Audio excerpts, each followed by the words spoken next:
আসসালামু আলাইকুম। আমার নতুন একটি ভিডিওতে সবাইকে স্বাগতম। গত ভিডিওতে আমি আপনাদের সাথে এক ঘরের গুজরাটি ভরাট শেয়ার করেছিলাম। আজকে আমি 4 ঘরের গুজরাটি ভরাট শেয়ার করব। তো চলুন ভিডিও শুরু করা যাক। প্রথমে আমি 4টা রেখা টেনে নিয়েছি। এরপরে 4টা রেখা টেনে নেওয়ার পরে চারদিকে আমার কিন্তু 4টা ছক হয়ে গিয়েছে। এভাবেই গুজরাটির ঘর তৈরি করতে হয় আর কি। তারপর এখন আমি নাম্বারিং করে নিব। আর নাম্বারিং করার প্রসেসটা দেখুন ভালো করে। উপরেরটাতে 1, তারপরে কোনটাতে 2 আমি কিভাবে দেখে দিয়েছি সম্পূর্ণ ভালোভাবে আপনারা স্ক্রিনে খেয়াল করবেন। 3, 4, 5, 6, 7, 8, 9, 10, 11, 12, 13। এখানে আমার রেখা টেনে নাম্বারিং করা কমপ্লিট। এখন আমি সুতা নিব। সুতা আমি এখানে সুন্দরী সুতা নিয়েছি 3 তার হালকা গোলাপি কালারের। আপনার চাইলে 4 তারও নিতে পারেন, এতে কাজে ফিনিশিং ভালো আসবে আর কি। তো 1 নাম্বার থেকে আমি 2 নাম্বার প্রথমে আগে 4 তুলে সেলাইটা নিচ্ছি। এখানে যে রেখাটা আমি টেনেছি কলম দিয়ে তার একটু উপর থেকে কিন্তু আমি 4টা তুলতেছি, আপনারা একটু লক্ষ্য রাখবেন, তাহলে একটা কর্নার তৈরি হবে আর কি। এরপর 2 নাম্বার থেকে 3 নাম্বার টেনে নিলাম, 3 নাম্বার থেকে এবার 4 নাম্বারও টেনে নিচ্ছি। এই রেখাটা সেলাই করার পর 4 নাম্বার থেকে 5 নাম্বার সেলাই হয়ে গিয়েছে। এখন 5 নাম্বার থেকে 6 নাম্বারে সেলাইয়ের সময় কি করব, 2 নাম্বার থেকে 3 নাম্বারের যে সেলাইটা তার নিচ দিক দিয়ে প্রবেশ করাচ্ছি। এরপরে আবার 5 নাম্বার থেকে 6 নাম্বারটা সেলাই হয়ে গেল, 4 তোলা হয়ে গেল। এখন আবার 6 নাম্বার থেকে 7 নাম্বারে 4 তুলব। 7 নাম্বার থেকে এবার 8 নাম্বারে 4 তুলব। 8 নাম্বার থেকে 9 নাম্বারে যখন 4 তুলব তখন ওই যে 5 নাম্বার থেকে 6 নাম্বার যে সেলাইয়ের আছে তার নিচ দিক দিয়ে কিন্তু আমি সুইটা প্রবেশ করাচ্ছি। আপনারা একটু লক্ষ্য রাখবেন স্ক্রিনে, তাহলেই বুঝতে পারবেন। এখন 8 নাম্বার থেকে 9 নাম্বার হয়ে গেল। এখন 9 নাম্বার থেকে 10 নাম্বার আমি নিচ্ছি।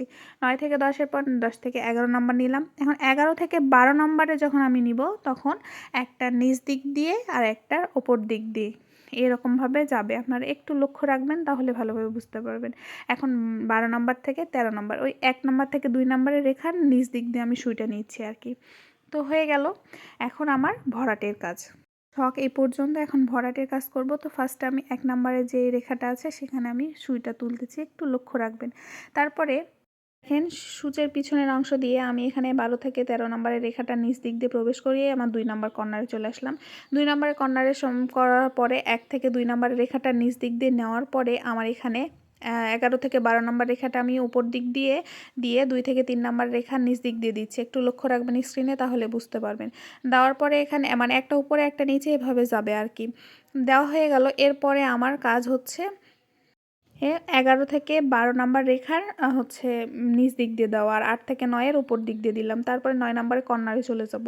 9 নাম্বারের কর্নারে দেওয়ার পরে এখানে 9 নাম্বারের কর্নার থেকে আমি 10 নাম্বারের কর্নারে চলে আসবো। ঠিক একই রকমভাবে এই 8 থেকে 9 নাম্বার রেখার নিচ দিক দিয়ে সূচ প্রবেশ করায় আমি 10 নাম্বার কর্নারে আসবো। 10 নাম্বারের কর্নারে যখন আমার সে উঠে যাবে সূচের 4টা, তারপরে আমি 9 থেকে 10 নাম্বারের রেখার নিচ দিক দিয়ে প্রবেশ করে 11 নাম্বারের কর্নারে চলে যাব। 11 নম্বরের কর্নারে চলে যাওয়ার পরে এখানে দেখেন আমার কিন্তু 4টা রেখা চলে আসবে। মানে একটার উপর দিক দিয়ে একটা নিচ দিক দিয়ে ভাবে দিতে হবে। আমি এখানে গণনা করে দেখাই দিচ্ছি যে 1 নাম্বার, 2 নাম্বার, এই যে একটা 3 নাম্বার, ওই যে একটা 4 নাম্বার। তো প্রথম যেই আমার 10 থেকে 11 নাম্বার রেখা আছে তার নিচ দিক দিয়ে দিব, তার উপরেরটা মানে পরেরটার উপর দিক দিয়ে, পরেরটার আবার নিচ দিক দিয়ে তার উপরেরটা মানে 8 থেকে 9 নাম্বারের ওটার উপর দিক দিয়ে যাবে সুই আর কি। এরপরে একই রকমভাবে আমার প্রত্যেকটা ঘর পূরণ হয়ে যাবে। মানে একটা ঘর যদি আপনি পূরণ করতে পারেন ভালো মতোভাবে, তখন প্রত্যেকটা ঘর চলে আসবে। এখন আমি দেখেন একটু লক্ষ্য রাখেন। এখন এখানে 6 নাম্বার কর্নার করলাম, তারপরে 7 নাম্বার কর্নারে যাব। 7 নাম্বারের কর্নারের 4 তোলা হয়ে গেলে 8 নাম্বারের কর্নারে যাব। 8 নাম্বারের কর্নারের 4 কমপ্লিট হয়ে গেলে এখানে আমি পুরা ঘরটা পূরণ হয়ে যাচ্ছে। তারপরেরটা আবার 3 নাম্বারের কর্নার, এরপরে 4 নাম্বারের কর্নার, আর 4 নাম্বারের কর্নারের পরে আমার 5 নাম্বারের কর্নার আসবে। 5 নাম্বারের কর্নার সেলাই হয়ে গেলে আমার যে মাঝখানে একটা ছকের মতো হয়েছে সেই ছকটাও কিন্তু আমার পূরণ হয়ে যাবে। এখন আমি চলে যাব একদম 12 নাম্বার কর্নারে। 12 নাম্বারের কর্নারে সেলাই 4 আমার কমপ্লিট হয়ে গেল। এখন আমি 13 নাম্বার কর্নার করে ফেলবো, তাহলে আমার ভরাট শেষ। এভাবেই গুজরাটি ভরাট তৈরি করতে হয় আর কি। তো একটু মনোযোগ সহকারে আপনার ভিডিওটা দেখবেন সম্পূর্ণটা, তাহলে বুঝতে পারবেন। তো আজকের মতো এই পর্যন্ত। ভালো থাকবেন, সুস্থ থাকবেন। পরবর্তী ভিডিও দেখার আমন্ত্রণ রইল। আল্লাহ হাফেজ সবাইকে।